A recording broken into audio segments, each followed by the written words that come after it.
Autre dossier, grève à la DGI. Les employés des directions générales des impôts dans les 10 départements du pays sont en grève depuis 2 semaines, revendiquant de meilleures conditions de travail. Parmi leurs demandes figure une augmentation salariale, une révision de la carte de débit, la fourniture de matériel pour répondre aux besoins des usagers, ainsi que la révocation de l'actuel directeur général. Ce jeudi, une équipe de métropole s'est rendue sur place. Reportage Rodolphe Fierluy. Les employés de la DGI, répartis dans les 10 départements du pays, ont décidé de suspendre leurs activités afin de dénoncer leurs conditions de travail jugées insatisfaisantes. Qui joue qu'à couper une journée aujourd'hui pour un employé à toucher 22 000 gouttes. Avec inflation ça, avec taux de dollar, qui ça employé qu'a fait avec 17 000 gouttes, avec 20 000 gouttes. Nous dit, faut qu'il y ait un ajustement qui fait. Nous demandons des statuts particuliers pour DGI. Nous demandons 4 yo, faut qu'il augmente 4 de débit au bail là. Il y a une prime chaque 3 mois qui joue qu'à comprendre des séries de négociations 6 millions de gouttes pour bail des séries d'employés 25 000 gouttes.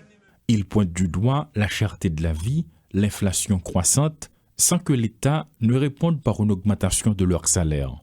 Nous sommes fatigués et maltraités. Parmi tous les employés de l'administration publique, nous sommes ceux qui souffrent le plus, a déclaré l'un d'entre eux, faisant office de porte-parole de ses pairs. Tout le monde 116 faut avoir sous 10. Discrimination aller trop loin. Qui depuis mon rentré dans DGI, faut que c'est tout le monde qui pour gagner 4 de débit. Ni moun 116 qui pas gagner 4 de débit, faut tout joindre 4 de débit. Parce que moun sa c'est des séries de moun a fait 4 mois, 5 mois, 6 mois yo pas payé yo, mais si yo gon ti 4 de débit chaque mois y a joindre au moins l'a soutenir yo. Leurs revendications ne se limitent pas à une hausse salariale. Les grévistes affirment être déterminés à maintenir ce mouvement jusqu'à ce que l'État réponde favorablement à l'ensemble de leurs doléances. Faut qu'il y ait DGI, faut qu'il y ait finance, faut qu'il y ait primature et yo ka répondre à ensemble revendications nous yo. Dans toute histoire DGI, c'est la première fois DGI arrivé dans un état critique comme ça. Chaque monde a dit DGI crasé. 90% DGI et une raison grève nous tout parce que nous pas qu'à bail contribuable au service.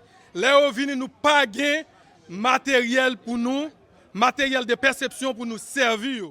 C'est une année fiscale qui commence justement sur fond de crise. D'ailleurs, il y a plus de 2 semaines, depuis le 23 septembre jusqu'à aujourd'hui, 3 octobre, il y a eu une grève qui a été lancée par des employés de la Direction générale des impôts. Et c'est dans ce même contexte que l'année fiscale, la nouvelle année fiscale débute le 1er octobre.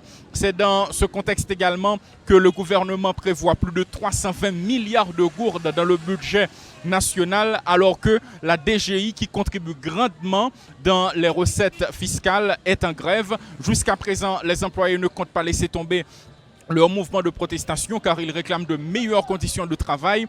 Mais du côté de la primature, du côté du ministère des Finances, du côté du directeur général de la DGI également, ils estiment qu'il y a un laxisme et par rapport à ce laxisme, ils n'entendent pas lâcher prise jusqu'à ce que leurs revendications soient satisfaites afin que les usagers puissent eux-mêmes retrouver les services que fournit la DGI. Guy Trichoisi et Rodolphe Fierluy pour Télémétropole.